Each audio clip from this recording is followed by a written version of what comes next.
Je pense que derrière une marque, il y a une personne, il y a une histoire. Et je trouve que c'est important que les gens aussi ils comprennent l'histoire de la marque.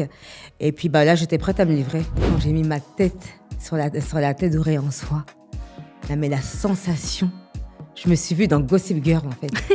Je voyais Blair Waldorf avec son masque et tous ses parures en soie et tout. J'ai fait, non mais il faut que je fasse quelque chose, quoi. Mais moi, je suis très bizarre. Hein. C'est-à-dire que la nuit, je vais dormir et je me réveille à 3h du matin et je vais avoir une idée de dessin. Une et je vais illumination. mettre sur le PC et je vais commencer à dessiner. Donc j'étais là-bas, j'ai tout appris sur la soie, j'ai rencontré les différents artisans. Et je me suis vraiment rendu compte que c'était au-delà d'une matière, c'est vraiment quelque chose d'ancestral. Les gens veulent se lancer dans l'entrepreneuriat, il faut être prêt. Pourquoi ? Parce que c'est pas, les gens ils pensent qu'être entrepreneur, c'est être tranquille à la maison, se réveiller à 10h du matin. T'as pris des risques, toi ? Ah oui, j'ai investi beaucoup d'argent personnel. Et puis de toute façon, moi, le risque, j'ai pas peur du risque puisque j'ai fait un tour du monde. Donc moi, l'inconnu, j'y vais et je fonce, quoi. Bonjour Orokia. Bonjour Mélanie. Je suis très heureuse de te recevoir aujourd'hui et qu'on partage ce moment ensemble. J'ai cru comprendre que tu avais envie de te livrer et de raconter un peu ton histoire aujourd'hui. Oui, parce que ça fait un petit moment que j'ai sorti ma marque. Donc c'est bien le branding et tout ça. Mais là, ça y est, enfin, après 5 ans, je suis prête à un peu me livrer et à discuter, échanger et que mes soyeuses en apprennent plus sur moi. Orokia, est-ce que tu peux te présenter pour les gens qui ne te connaissent pas ? Alors bonjour, je m'appelle Orokia, je suis la fondatrice de Silk Hair Paris. J'ai 42 ans. Ça fait maintenant 5 ans que j'ai créé ma marque de soie, qui est une marque de soie premium, qui est vraiment centrée sur le bien-être de la peau, du sommeil et des cheveux. Ok. On se connaît un peu, déjà toutes les deux, on est amies. Ouais. Et c'est aussi parce que je suis journaliste que tu m'as demandé de faire cette interview pour qu'on apprenne à mieux te connaître. Exactement. Et en fait, je me suis toujours demandé, tu es une créatrice de marque, CEO, je sais que tu cours partout, tu fais plein de choses. Et je me suis toujours demandé comment tu étais quand tu étais petite fille. Alors, j'étais la chef de bande. C'est vrai, ça m'étonne pas. J'avais plein de copines, mais j'étais aussi garçon manqué. On dirait pas maintenant, mais ouais, j'avais ce petit côté garçon manqué. J'avais beaucoup de copains aussi. Et c'est vrai que j'ai toujours été un peu leader. Donc voilà, ce qui fait qu'aujourd'hui, ça a son sens que je sois à mon compte. Et tu rêvais à quoi, petite fille ? Pas grand-chose, en fait. Parce que moi, en fait, je fais tout, c'est spontané dans ma vie. Donc, il y a plein de choses que j'ai faites, que après, on reviendra dessus pendant l'interview, qui font qu'en fait, je vais au feeling au fur et à mesure, mais j'avais pas spécialement de rêve. Mais finalement, j'ai fait plein de choses qui est mieux qu'un rêve. Et est-ce que tu peux nous raconter un peu ton parcours depuis petite fille jusqu'à aujourd'hui ? Qu'est-ce qui s'est passé ? Je crois que tu as grandi à Rouen, c'est ça ? Ouais, j'ai grandi à Rouen, à Petit-Quevilly. Donc, c'était une petite ville tranquille. Et ce qui était bien, c'est qu'on était dans un petit quartier où il y avait tout le monde, en fait. Il y avait de tout. Donc, ça aussi, ce côté multiculturel. J'avais des copines maghrébines, portugaises, sénégalaises, enfin un peu de tout. Et franchement, on a grandi dans un environnement où que tout le monde était soudé. Et même jusqu'à aujourd'hui, même quand il y a des coups durs, même si les gens ne s'est pas vus depuis une trentaine d'années, tout le monde est là. Donc là, ça a vraiment été une belle enfance et déterminant pour moi aussi par rapport à aujourd'hui et mes valeurs. Ensuite, j'ai fait des études. Je me suis spécialisée dans la logistique. Et c'est pareil, aux études, je ne savais pas quoi faire exactement. Donc moi, je me suis spécialisée dans tout. Comme ça, c'est tout ce qui était un peu compta, tout ce qui était un peu logistique, tout ce qui était un peu commerce. Et au moins, ça m'a permis de m'ouvrir des portes et travailler dans différents secteurs. D'où mon parcours un peu atypique. Parce que moi, je viens de l'industrie pure et dure. Ok. Donc d'abord, j'ai commencé directement par responsable d'entrepôt chez Nespresso. Ok. Et après, plus dans la logistique. Donc là, c'était un peu le luxe. Ensuite, j'ai travaillé dans le gaz et le pétrole. Ok. Donc très masculin. Ouais. C'était beaucoup... je faisais beaucoup d'audits. Je faisais beaucoup de routes. Limite une routière. Donc je faisais 40 000 km par an quand même. Ouais, c'est énorme. Ouais. Et j'ai quand même tenu 5 ans. Mais franchement, je crois que c'était une des expériences les plus déterminantes. Parce que même au niveau... Parce que moi, j'aimais pas trop les maths. Là, ça m'a fait passer à un autre niveau. Et là, c'est là que je me suis découvert aussi que j'adorais les chiffres. Et pour Silk Hair, ça m'aide beaucoup. Ensuite, j'ai travaillé chez une coiffeuse connue à Paris. D'où l'histoire de la soie, on en reviendra après. Donc là, c'était un peu plus de luxe parce que je n'avais marre d'un petit peu d'être que dans le monde masculin. Donc je voulais aller un petit peu sur Paris, les Champs-Élysées, plus dans l'industrie. Mais finalement, j'ai préféré l'industrie. Mais il y a eu cette rencontre déterminante qui fait qu'après...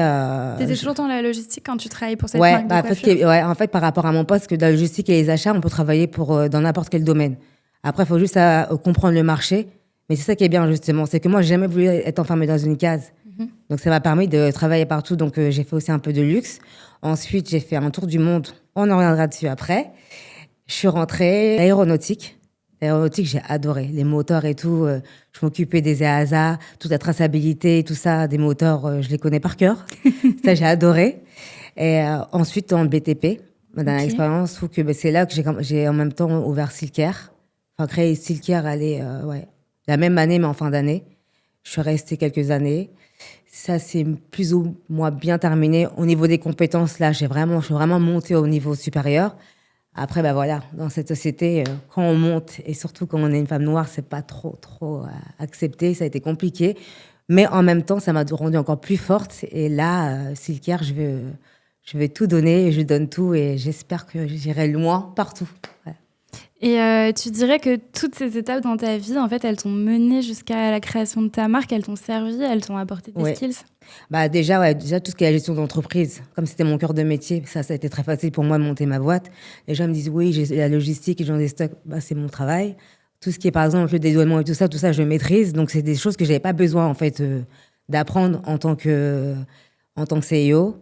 Donc, j'ai beaucoup de cordes à mon arc, mais même si je sais faire plein de choses, il faut quand même déléguer. Après, tout ce qui est marketing et tout, ça, c'est pas mon truc. Donc, j'ai une équipe pour ça. Mais pour en revenir à l'histoire de la sauce, justement, c'est quand j'ai travaillé sur Paris, j'avais rencontré une coiffeuse américaine qui était venue à la base pour voir ma boss.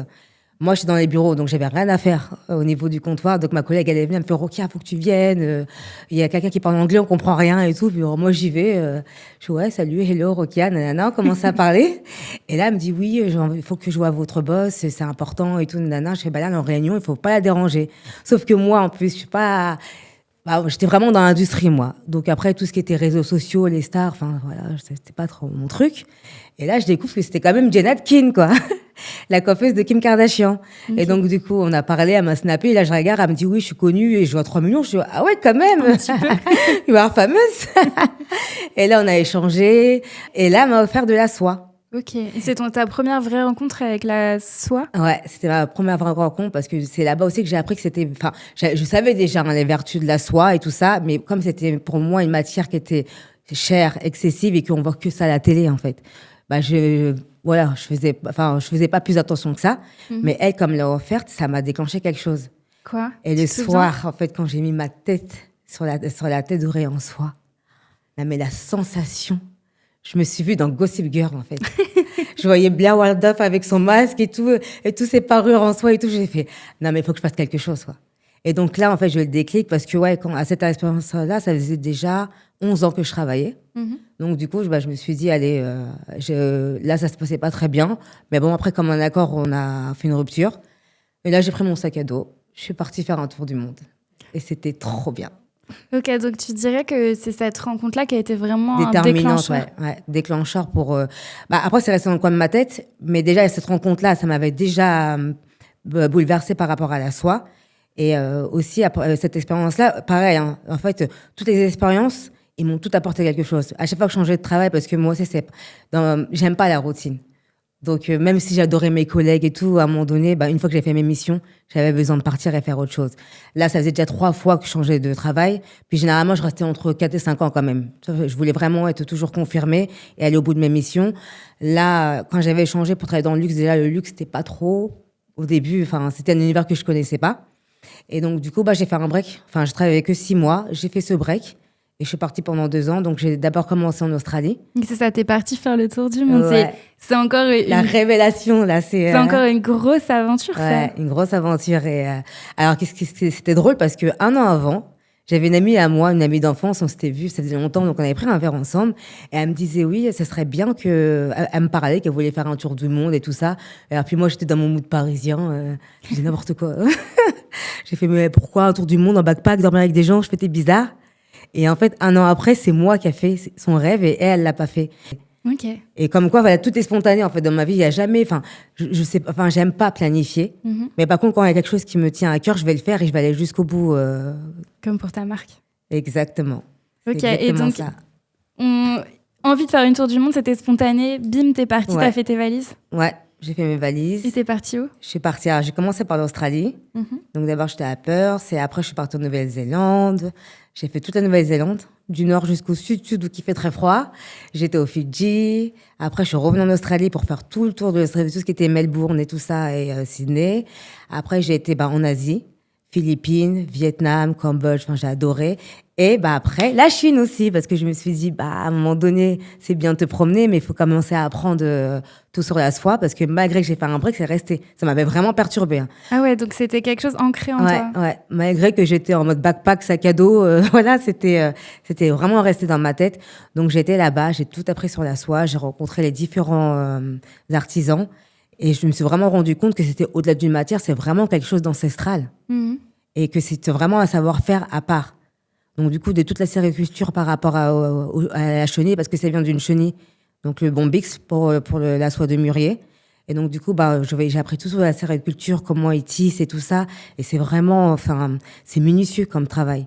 Et à savoir que, par exemple, un fil de soie, c'est 8 fois plus petit que tes cheveux. C'est vrai? Ouais, qu'un cheveu humain. Donc, incroyable. imagine le temps que ça prend pour pouvoir faire la sériculture et le tisser, en fait. Et donc, tout ça, ouais, j'ai trouvé ça magnifique. Après, j'ai appris qu'après, pour voir la différente soie, il faut la brûler, il faut la toucher. Le môme, j'ai tout découvert sur le môme. Même le gratis A aussi. Au début, je comprenais pas trop, mais ils disaient qu'en fait, c'est par rapport à la longueur du fil. Donc, plus il est long, plus épais aussi, ça détermine la qualité. En plus du môme aussi. Donc, c'est tout un savoir-faire qu'il faut connaître, je pense, avant de se lancer dans la soie. Et la Chine, parce que la soie et la Chine, ils ont une histoire en particulier. Parce que ça vient de la Chine, justement. Exclusivement. Exclusivement, ouais. Ok. D'où la fameuse histoire de la soie. Ça a été découvert par une impératrice, justement, un jour, elle buvait son thé. Et en fait, elle a vu une chenille qui avait un fil de soie, un fil qui descendait. Et en fait, elle a regardé. Après, ils ont commencé justement à l'exploiter. Et c'est là qu'ils ont découvert la soie. Okay. Et après, il y a des cocons qui avaient été pris à l'époque. Bon, là, on fait un peu d'histoire. Hein, c'est trop intéressant. Ouais, c'est par deux prêtres italiens. Et ils ont ramené ça en Italie. D'où, comme c'est là que ça a commencé après en Europe à s'exporter. 90% du producteur mondial, c'est la Chine. Et 10%, c'est l'Inde. Et après, ça se répartit un peu partout. Mais en France, ça revient de plus en plus dans les Cévennes. Mais après, c'est pas la même. Après, il y a différents types de soie. Ok. Et donc, tu as vraiment fait une vraie enquête sur la soie quand tu es partie en Chine? Ah oui. Moi, en fait, quand je fais quelque chose, je suis à fond. Donc, il faut d'abord que je comprenne tout et que je maîtrise tout. Et après, j'y vais. Comme au travail, j'ai toujours été comme ça, en fait. Ça a toujours été... Et après la Chine, t'es partie où? Et après, je continue. En fait, je crois que j'avais terminé avec le Cambodge, je crois. Ok. Ouais, c'était le Cambodge. Et qu'est-ce que tu dirais que tu as pu apprendre de ce tour du monde sur toi? En fait, j'ai appris que j'étais complètement folle, déjà. Non. Au début, franchement, j'avais peur. L'Australie, c'était un petit peu sécure pour moi parce qu'un ami très proche vit là-bas. Après, quand je suis arrivée en Nouvelle-Zélande, j'étais comme ça. Je me suis dit, mais qu'est-ce que tu fais? T'es toute seule en plein milieu d'Auckland, tu connais personne. Après, j'étais enroulée totale. Mais plus aucune peur. Et en fait, j'ai appris à ne plus anticiper, à lâcher prise. Enfin, j'arrivais dans des pays, je n'avais pas réservé d'hôtel, rien. Hein. J'arrivais comme ça. Après, je rencontrais des gens, backpack et tout. Même ça, pour moi, c'était un challenge, dormir en dortoir. J'ai des copines, ils m'ont dit, mais t'as perdu la tête. Je fais, mais je vis ma meilleure vie. J'ai même été à Sumatra quand même, en Indonésie, faire un trekking dans la jungle. Enfin, je suis vraiment sortie de ma zone de confort, quoi. Et je pense que ce qui a été le plus marquant, c'était le Vietnam. Ok, pourquoi? Le Vietnam, déjà l'histoire.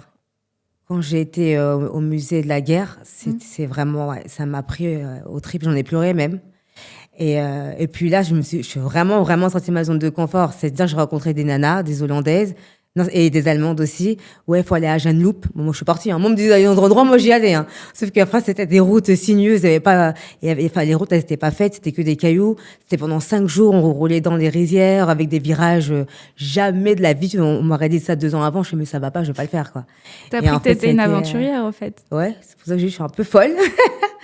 Mais ça m'a permis de dépasser mes limites. Et dans l'entrepreneuriat, je pense que c'est très important aussi. Ok. Et tout à l'heure, tu nous parlais de ta découverte, de ton enquête sur la soie. Ouais. Si tu devais nous résumer un petit peu, c'est quoi les bienfaits de la soie? Parce que c'est beau la soie, c'est tout doux. Mais parfois, on ne sait pas qu'en fait, ça a vraiment des bienfaits pour notre peau et pour nos cheveux. Exactement. Et le sommeil. Ah, ça m'intéresse. Voilà. En fait, la soie, ça a des vertus parce que déjà, c'est une matière naturelle. Contrairement au satin, s'il vous plaît, arrêtez avec le satin. C'est pas une matière, c'est une façon de tisser. Donc, vous pouvez avoir du satin de soie, du satin de coton, du satin de polyester. C'est ce qu'on vend beaucoup sur le marché. Et en fait, ça a été fait exprès parce que c'est pour faire confusion avec la soie. Mais par exemple, aux États-Unis, tout le monde a de la vraie soie. Comme dans Gossip Girl. Mais en France, il y a encore cette éducation à faire. C'est pour ça aussi que je fais beaucoup de showrooms privés où j'invite mes clientes et même des clientes potentielles à tout découvrir, à leur expliquer tout sur la soie, les différentes épaisseurs, donc et le môme, de leur expliquer l'histoire de la soie aussi. Et puis, je fais des petits quiz. Comme ça, au moins, c'est plus ludique et c'est comme ça qu'elles apprennent aussi. Parce que, comme une de mes clientes me disait qu'on avait fait le quiz, quand j'ai posé la question sur de quel papillon ça vient, elle fait, on n'apprend pas ça à l'école, quoi. Mais en même temps, on rigole.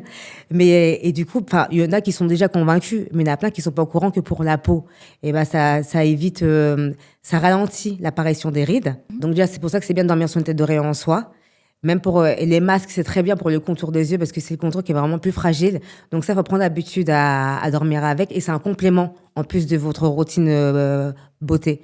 Par exemple, si tu mets de la crème sur ta peau, quand tu vas travailler le matin, ta peau va rester hydratée parce que la soie, elle absorbe moins que le coton. Comme le matin, tu as la peau plus sèche, les cheveux, ils sont emmêlés. La soie, ça évite, c'est anti-fourche, ça évite la casse, ça évite les cheveux de s'emmêler et justement, ça les préserve à l'hydratation. Donc, sur du long terme, tu vois les effets. Donc ça, c'est important. Comparé à notre oreiller en coton qu'on va frotter. C'est ce que je t'ai dit, justement, le coton, ça absorbe jusqu'à 30% de plus. Contrairement, donc c'est vraiment un accessoire en plus. C'est complémentaire en fait à ta routine beauté de la peau ou du cheveu et du sommeil aussi. Parce qu'en fait la matière lisse de la soie, ça va faire une sensation de relaxation comme moi j'ai ressenti justement. Ça apaise et ça permet d'avoir vraiment un sommeil profond et réparateur. Pour le coup, c'est vrai, moi je dors avec le masque et à chaque fois que je le mets, j'ai l'impression d'avoir un câlin sur ma peau avant de dormir. Ouais, ça fait quelque chose de vraiment. Mais même, il y a des études qui disent que déjà de dormir avec un masque, faut que ce soit occultant. Ça, c'est bon pour la santé mentale et le sommeil, mais sur la soie, c'est x10. Et pour les cheveux? Et pour les cheveux aussi, donc c'est anti-fourche. Ça évite de casser les cheveux. Le matin, quand tu te réveilles, tu verras qu'à force de dormir sur la soie, ils vont pas être emmêlés, ça part pas dans tous les sens. Et c'est comme pour la peau, c'est par rapport au coton, c'est jusqu'à moins 30% en moins. Donc tes cheveux, ils restent plus hydratés naturellement. Donc après, tu n'as pas besoin de mettre une tonne d'huile, mais si tu mets juste une crème capillaire avant de dormir, le matin, tes cheveux seront encore hydratés. Alors que sur le coton, ça assèche. Ok, c'est trop intéressant, je savais pas du tout, mais je pense qu'il y a plein de gens qui connaissent pas les bienfaits de la soie. Non, mais très important aussi, c'est antibactérien et anti-acarien. Et pour les gens qui ont des problèmes d'allergie, c'est très bien de dormir sur de la soie. Ok, mieux que du coton. Ouais, c'est vraiment une matière exprès pour les personnes, parce que le coton, c'est bourré d'acariens et d'antibactériens. Et aussi, c'est un régulateur naturel de température. Donc, elle est chaude quand il fait froid et froide quand il fait chaud. Et je l'ai testé, ça. Surtout avec les carrés de soie.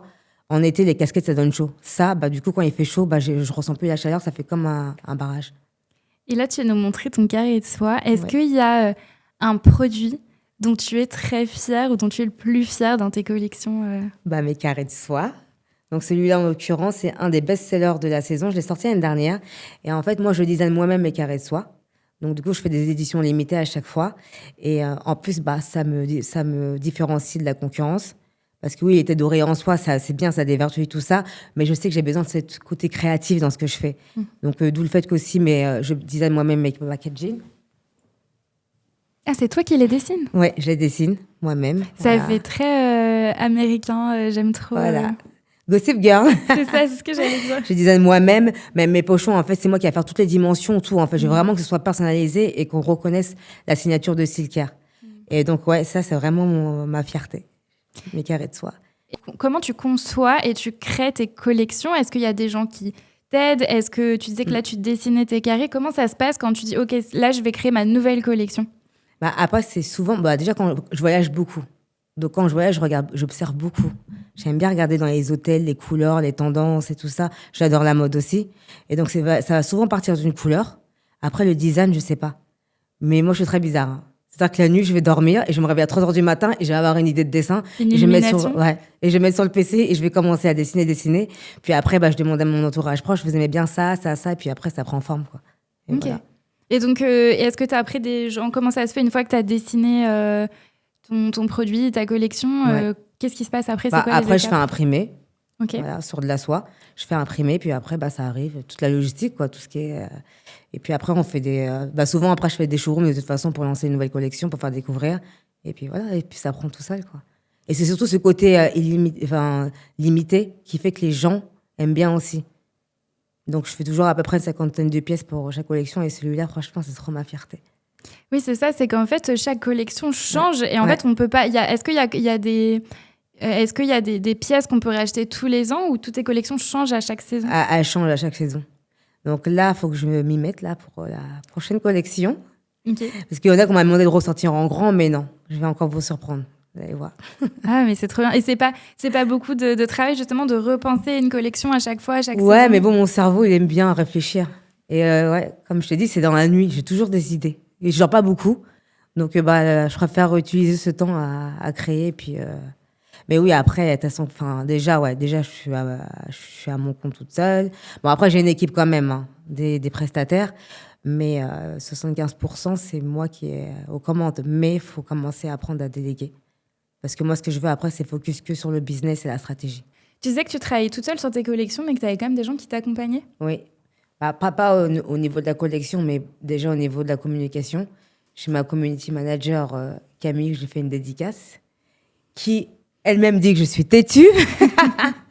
Mais franchement, elle est plus que ma community manager. C'est limite mon bras droit.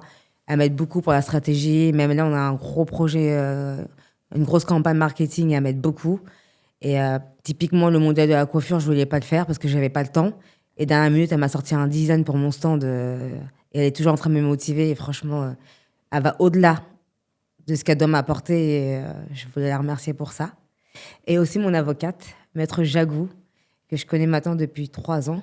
3 ans, j'avais fait appel à elle par rapport à une affaire. Et franchement, parce que les avocats, il y en a beaucoup, mais ils sont là, ils sont pas dans l'affect. Et elle est vraiment bienveillante. Et elle veille tout le temps à protéger mes intérêts. Et je sais que sans elle, j'aurais pas été aussi à l'aise dans Silkia pour appréhender l'entrepreneuriat. Donc, je voulais les remercier les deux. Ouais, c'est ça, ce que tu disais, c'est important pour toi d'être bien entourée, même si tu diriges ta marque toute seule. Oui, exactement. Après, j'ai aussi 2 consultants qui m'aident beaucoup dans les finances. Et franchement, mais eux, ils m'ont changé beaucoup la vision et m'ont beaucoup rassurée. Et je sais que même avec eux, maintenant, je suis plus sereine aussi. Typiquement pour le B2B, grâce à eux, j'ai pu bien faire mes plans et m'aligner. Et puis ils m'ont rassurée. Ils m'ont dit, prends confiance en toi, tu fais de la soie, tu fais de la qualité, donc assume ce que tu fais. Et c'est vrai qu'ils m'apportent beaucoup aussi. Pourquoi c'est pas tout le temps facile d'assumer de travailler dans le luxe? On fait beaucoup de réflexions. Le fait que je sois une femme noire dans le luxe, il n'y a pas beaucoup. Mais c'est pas grave. Maintenant, justement, comme je suis bien entourée, on m'apprend à assumer ma position et à aller jusqu'au bout. Je sais que j'ai déjà eu des remarques, on me dit que ta marque, elle est tellement quali, tellement luxueuse qu'on dirait même pas que c'est noir qu'il y a derrière tout ça.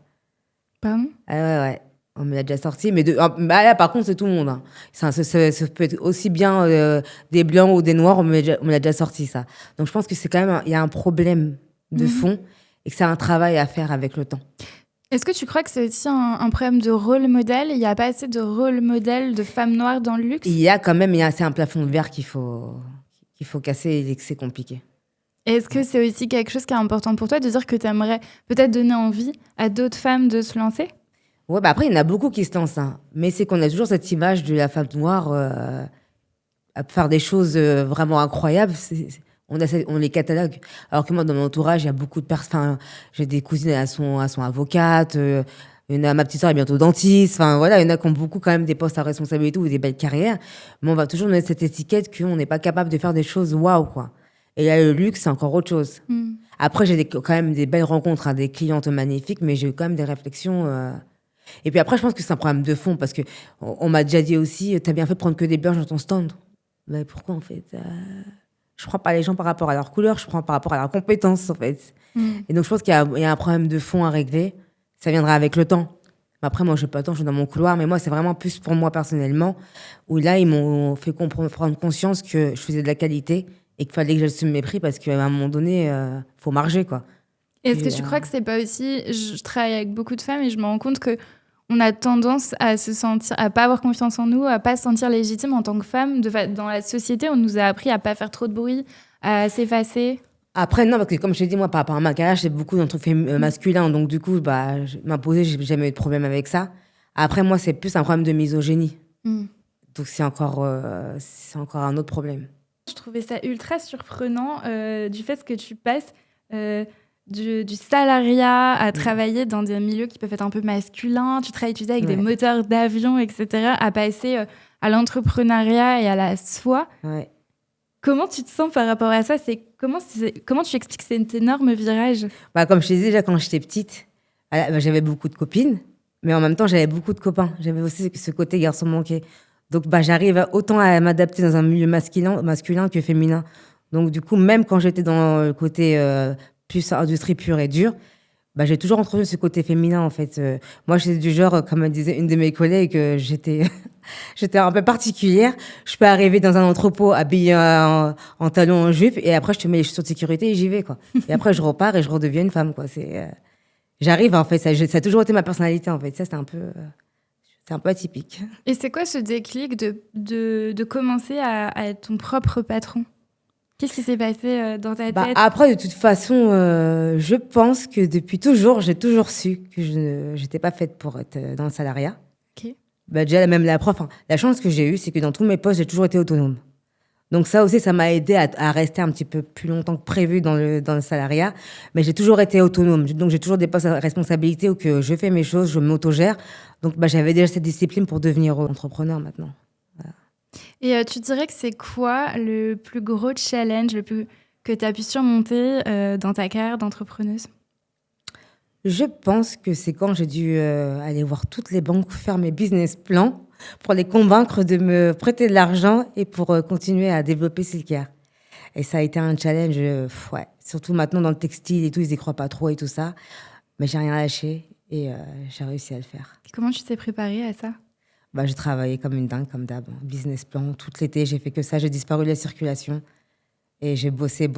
Et puis après, il y a une banque qui a vu ma détermination et qui a bien voulu me suivre. Ok, donc ça y est. Oui, ça fait déjà 1 an qu'ils m'ont déjà prêté. Et tout à l'heure, tu nous disais que ça s'est pas super bien terminé avec ton ancien travail quand tu t'es lancée à ton compte. Est-ce que c'est quelque chose dont tu parles ou que c'est quelque chose sur lequel... Qu'est-ce qui s'est passé? En fait, mon dernier poste, j'avais un bon poste à responsabilité. Donc, j'étais vraiment tout ce qui est responsable EHS, donc c'est tout ce qui est sécurité et tout ça. On m'avait embauchée pour faire toutes les procédures, achat, logistique, EHS. J'étais même devenue architecte. Donc, c'est pour te dire qu'en fait, je peux tout faire. Et le problème, c'est que quand tu arrives dans une boîte où tu as des gens qui sont là-bas depuis 15 ans, qui n'ont pas l'habitude d'avoir une personne de couleur dans un poste à responsabilité, là, j'ai découvert le côté vraiment mauvais de l'être humain dans cette entreprise. Alors que jusque-là, j'avais jamais eu de problème dans mes autres postes. Et là, c'était de l'harcèlement, c'est de la misogynie noire. Limite, on m'a dit entre deux phrases, c'est pas une noire qui va nous manager. C'est fou ça. Ça a été... mais bon, on est au prud'homme et je vais pas les lâcher. Ça, jusqu'au bout, parce que moi, je suis pas une victime. Et quand j'ai commencé à dénoncer, en fait, on connaît classique, dès qu'on dénonce, ça se retourne. C'est la personne qui a harcelé qui devient harceleur. Mais bon, après, je crois en la justice. Et donc, je ne laisserai pas faire. Mais ça, c'est un gros problème de société et il y a de plus en plus. Et surtout, ce qui m'a fait rire dans cette boîte, c'est qu'ils prenaient beaucoup l'inclusion. Donc, c'est une entreprise finlandaise dans le BTP et une entreprise américaine qui est connue. Ils sont partout. Donc, ça me fait rire. En fait, ils sont là dans l'inclusion et tout ça. Et un jour, je me suis rendu compte que même dans les postes, parce que c'était international, moi, je faisais beaucoup de réunions avec tous les autres responsables des autres pays, notamment pour tout ce qui est EHS et logistique, mais j'étais la seule noire. Donc déjà, pour l'inclusion, je trouve que c'est un peu... Et je me suis rendu compte que toutes les entreprises qui prenaient l'inclusion, c'était les pires. Est-ce que c'est la seule fois, en tant que femme noire, tu as vraiment senti du racisme ou qu'on te traitait différemment? Ouais. Autant dans mes autres, dans les postes précédents, il y avait plus ou moins des petits trucs, mais c'est quand même des entreprises assez éthiques. Donc ça allait. Franchement, j'ai jamais eu de problème. Là, jusqu'à que ils s'en prennent à ma carrière professionnelle et ma réputation, ça je pourrais pas laisser passer. Et qu'est-ce que tu en ressors de cette expérience? Franchement, c'était un mal pour un bien. Parce que là, maintenant que je suis à 100% sur Silkcare, je m'éclate. J'adore, c'est que dans le bien-être en fait. Et là, je sais que vraiment, je vais dans un environnement que de bien-être. Et ça m'a changé ma vision des choses. Et je veux rester que dans ce mood-là et pas autre chose. Et tu parlais du plus gros obstacle que tu as vécu en tant qu'entrepreneuse. Oui. C'est quoi ta vision de l'entrepreneuriat aujourd'hui? Franchement, si les gens veulent se lancer dans l'entrepreneuriat, il faut être prêt. Pourquoi? Parce que c'est pas... Les gens, ils pensent qu'être entrepreneur, c'est être tranquille à la maison, se réveiller à 10h du matin. Il faut être prêt. Il faut être prêt à ne pas compter ses heures. Parce que je pense que tu le sais, hein, on ne dort pas. Tu m'envoies des messages parfois. Hier, tu m'as envoyé un message à 3h30 du matin. Voilà, c'est parce qu'en ce moment, je suis en plein. Je pense que le mois de septembre, là, 2025, ça a été le mois le plus cardio de toute mon existence. Mais bon, après, à un moment donné, si tu veux développer ta boîte, faut te bouger. Mais après, c'est un état d'esprit. Il faut vraiment être prêt. Et puis, faut s'autodiscipliner. C'est ça qui est difficile, si tu n'as pas une discipline ou que de toi-même, tu te gères, tu te dis, allez, je vais me lever à 8h du matin, je vais travailler même jusqu'à 22h. Tu n'as pas un cadre. Le cadre, c'est toi, en fait, qui dois te le mettre. Mais après aussi, derrière, il faut aussi se ménager. Arriver à trouver un équilibre pour dormir. Chose que je commence à apprendre à faire, mais bon, il y a encore du chemin. Mais bon, l'excuse, c'est que je suis en plein développement. Donc, voilà. Mais il faut être très bien entouré aussi. Des bonnes personnes et savoir déléguer. Parce que pour qu'un business puisse se développer, il faut déléguer et faire confiance aux collaborateurs. Si tu avais un conseil à dire aux personnes qui nous écoutent, tu as une femme qui rêve de lancer sa marque, spécialement, tu lui dirais quoi? Après, je ne sais pas si spécialement une femme, mais déjà, une femme, il faut qu'elle soit sûre d'elle, qu'elle ait confiance en elle. Voilà. Et que, après, il faut vraiment, vraiment être prêt mentalement et savoir pourquoi tu veux faire ça. Pourquoi et qu'est-ce que tu peux apporter aux gens. Donc ça, c'est vraiment la chose à se poser avant de se lancer. Pourquoi? Sinon, tu penses que... Parce qu'après, il y en a beaucoup qui le font aussi par plaisir. Ils pensent que de se lancer, c'est facile. Moi, je sais qu'il y a beaucoup de gens qui me disent ton truc là, il existe. Enfin, tu fais toujours ton truc là? Mon truc là, c'est mon entreprise. Elle s'appelle Silker. Et oui, ça me prend du temps. Ou j'ai déjà entendu qu'on me sorte ah bon, ça prend du temps? Mais acheter et revendre, ça prend pas de temps. Ok.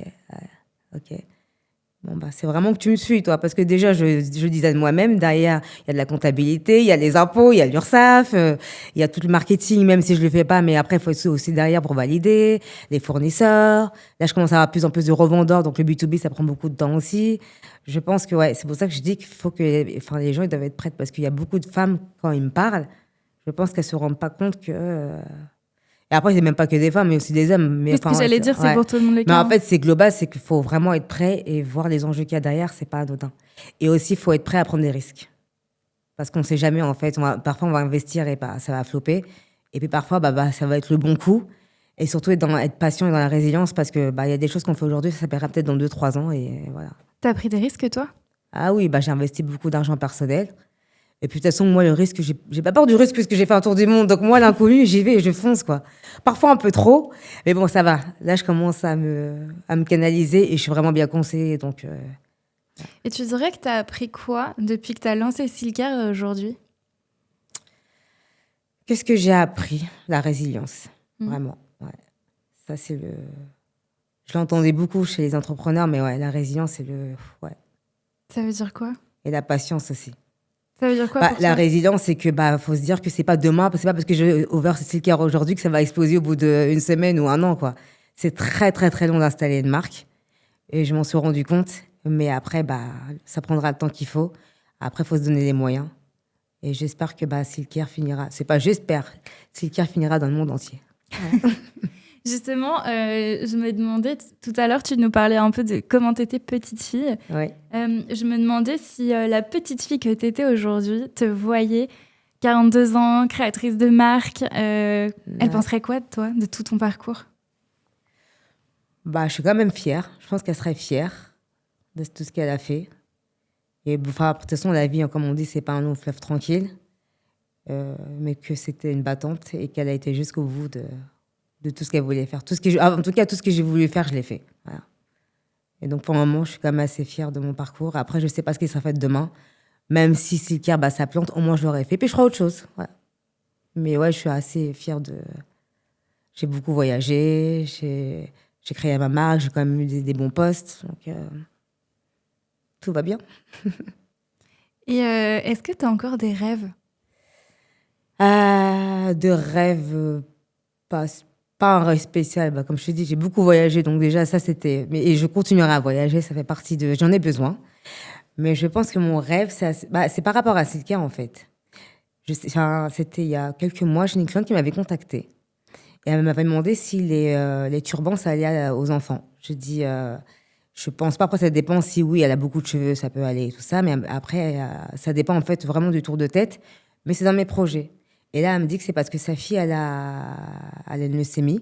Donc là, elle va mieux quand même. Mais comme elle a perdu ses cheveux, elle voulait savoir si ça allait. Et ça m'a tellement... En fait, ça m'a vraiment bouleversée. Mhm. Donc du coup, cette cliente-là m'a quand même fait un déclic. Et moi, mon rêve, ce serait que demain, dès que je peux, c'est de faire une grosse production de turbans en soie que pour les enfants malades et leur offrir. Mais c'est vrai que j'ai beaucoup de clientes quand même qui m'achètent des turbans parce qu'elles ont des cancers. Et déjà, je suis là pour faire du bien-être, hein, mais ça me ramène une réalité en fait qui est quand même assez dure. Mais un enfant, ça m'a vraiment fait mal au cœur. Et moi, j'ai pas envie de faire un business sur ça. Et donc, c'est pour ça que je me dis que le jour où que je peux me le permettre, je les offrirai au maximum d'enfants que je peux. Voilà. C'est trop beau, c'est un beau projet. Ouais, et j'espère que j'y arriverai. Je sais que tu es aussi très engagée pour une autre cause qui est aussi personnelle, c'est l'endométriose. L'endométriose, ouais. Moi, je suis atteinte d'une endométriose profonde. Donc, j'ai dépassé le stade 4. Donc, ça fait des années que je suis malade. Donc, voilà, je ne vais pas rentrer dans les détails, mais bon, j'ai des lésions un peu partout.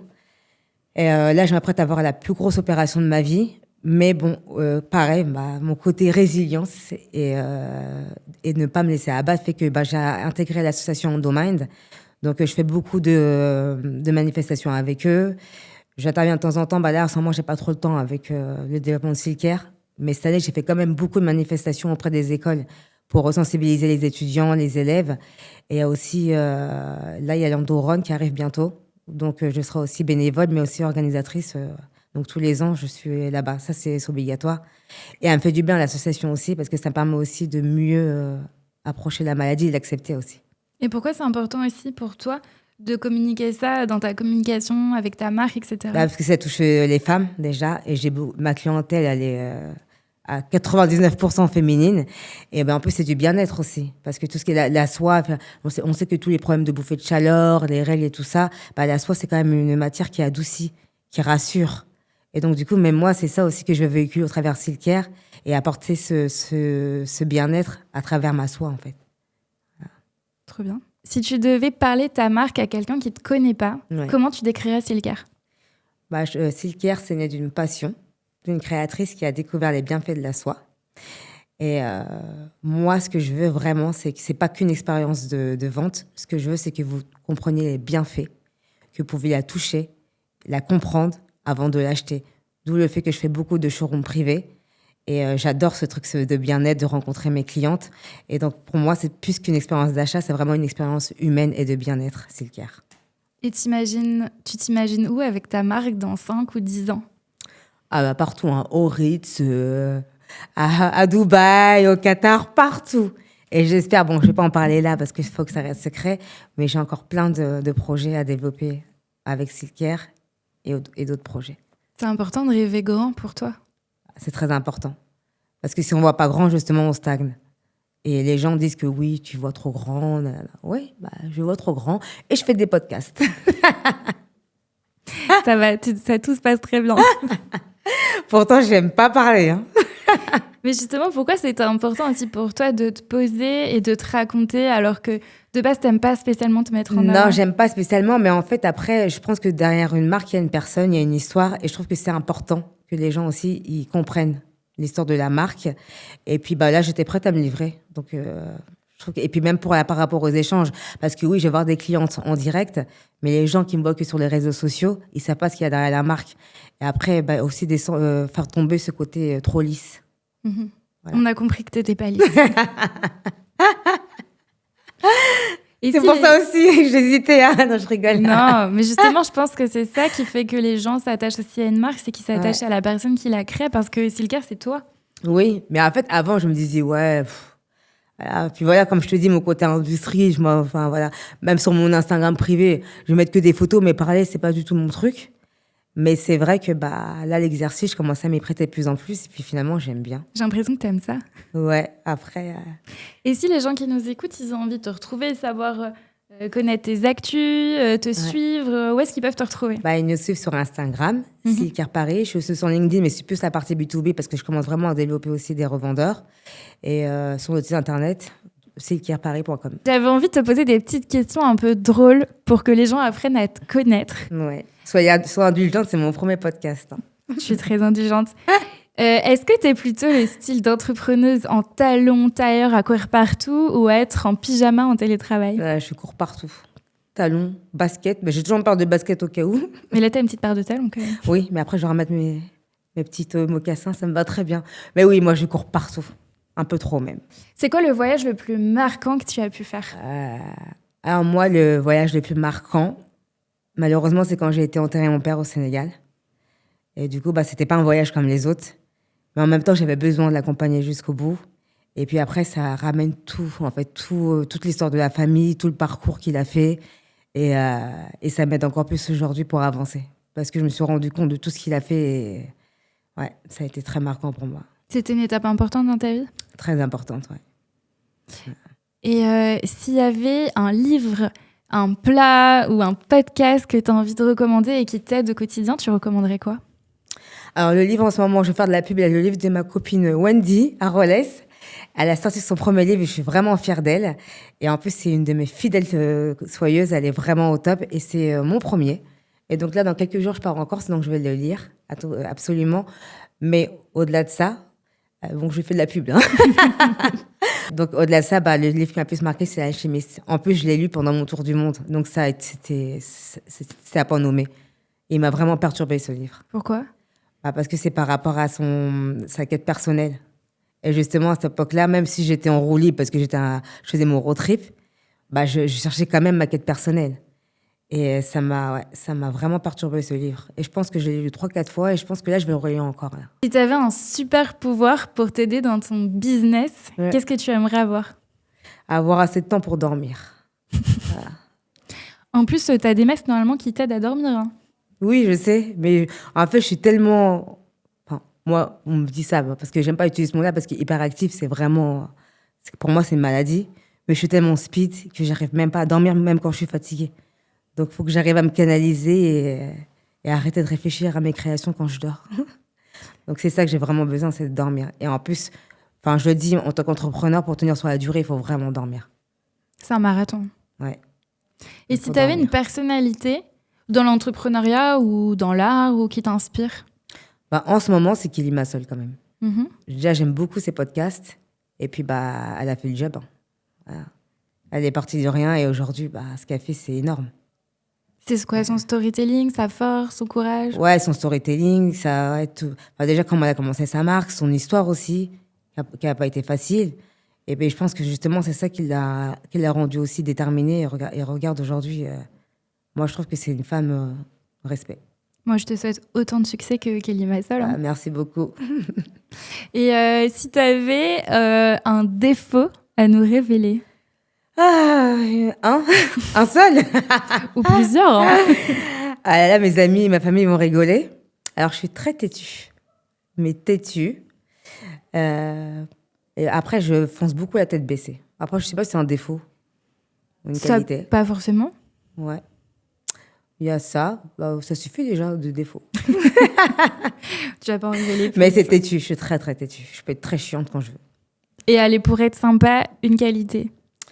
Une qualité, je pense que quand même, je suis bienveillante et très déterminée. Belle qualité pour une entrepreneuse. Ouais. Est-ce que tu as une marque qui t'inspire? Silker. Évidemment. Of course. Voilà, le mot de la fin. Trop bien. Est-ce que tu aurais un mot à dire? Je sais que tu as une clientèle qui est assez fidèle, que tu as une communauté qui te suit. Il y a peut-être des gens qui te découvrent aujourd'hui avec ce podcast. Est-ce que tu aurais un mot à leur dire? Écoutez, si vous voulez venir découvrir un monde soyeux et bienveillant, venez chez Silker. Parce que je sais que tu appelles tes clientes les soyeuses. Ah oui, mes soyeuses, oui.